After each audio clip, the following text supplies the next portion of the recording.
Çalışıyor tarlada. Biber aydık, tel aydık, leylon aydık.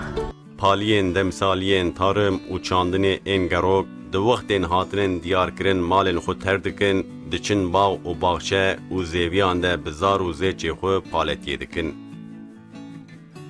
Ev pale û karkerên berwext û demsalî nabên çi sar, çi ger kolên xwe vedidin.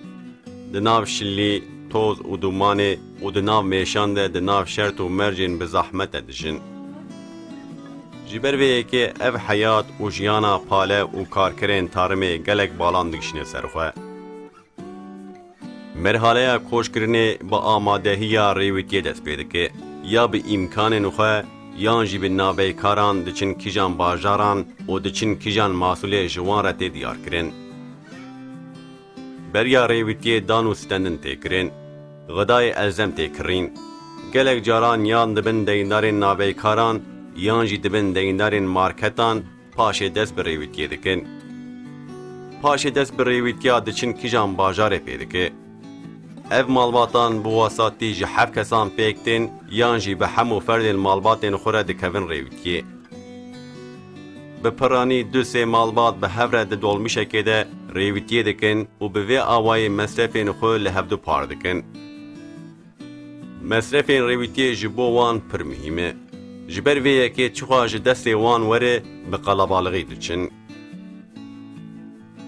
Car caran di navîna deştekê de, car caran di qeraxa newalekê de, car caran li gundekî bicih dibin. Li van deran bi piranî ceyran, av û kanalizasyon tuneyê. Ji ber vê yekê dibin cihên çopan, toz û duman û kelmêşan.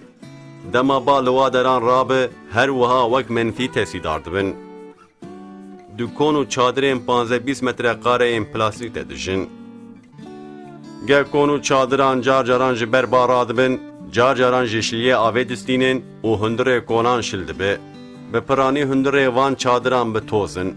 Ev kon û çadirna di heman wextê de mutfaxin, eşya tê de tê bicih kirin, zarok tê de dilîzin û dersê xwe dixebitin. Zivistanê sar, havînê germ e ev çadiran. Ji bo ardûyê êzên qirş û qal tên tedarî kirin. Car caran bi peyatî diçin zêvî û baxçeyên tê de dixebitin. Car caran jî bi remokên traktorê ew jî gelek bi qelebalixî bi dolmîş yan jî bi qaymonetê diçin cihên findiqan. Pirî caran rojê 11-12 saetan dixebitin. Car caran jî weka xebata tûtinê bi şev jî diçin paletiyê. Ev malbatên ku em qal û behsa wan dikin, ji bo debar û maîşeta xwe bikin zarokê xwe jî dixebitînin. Lewra ji bo debar û maîşeta malbatê ev yek hewceyî û pêwîst e. Ji bo maîşeta malbatê zarok gelek mihîm e. Paleyên çandiniyên gerok ên demsalî û berwext hem feqîr û jarin, him jî ji xeynî vê paletiyên maîşetên wan tuneyê. Mirov dibe qe ev kesan her tim bi mecbûrî paletiyê bikin. Berê li gundan dijiyan, aniha li tax û semtên bajêrên feqîr dijin. Ji ber ku zarok dixebitin ji perwerdehiya xwe dimînin, kêmasî di perwerdehiya wan de pêk tê. Zû ji mekteban vedigerin. Ji ber vê yekê jî perwerdehiyek pêşveçûnê nikarin bistîne. Yan jî di pêşerojê de nikarin bibin xwedî meslekekî baş û rind. Çerxa feqîrtiyên malbatan wisa dewr û daîm dibe. Her tim di vê jiyanê de xeyal û hêviyê wan dişkên. Ji xwe ev rewşa jî qebûl kirinin. Ev paleyên çandiniyên gerokên berwext û demsalî li gor masûlan cuda cuda pere distînin. Lê mixabîn ev pereyên bi dest dixin jî ji bo debar û maîşeta wan qîm nake.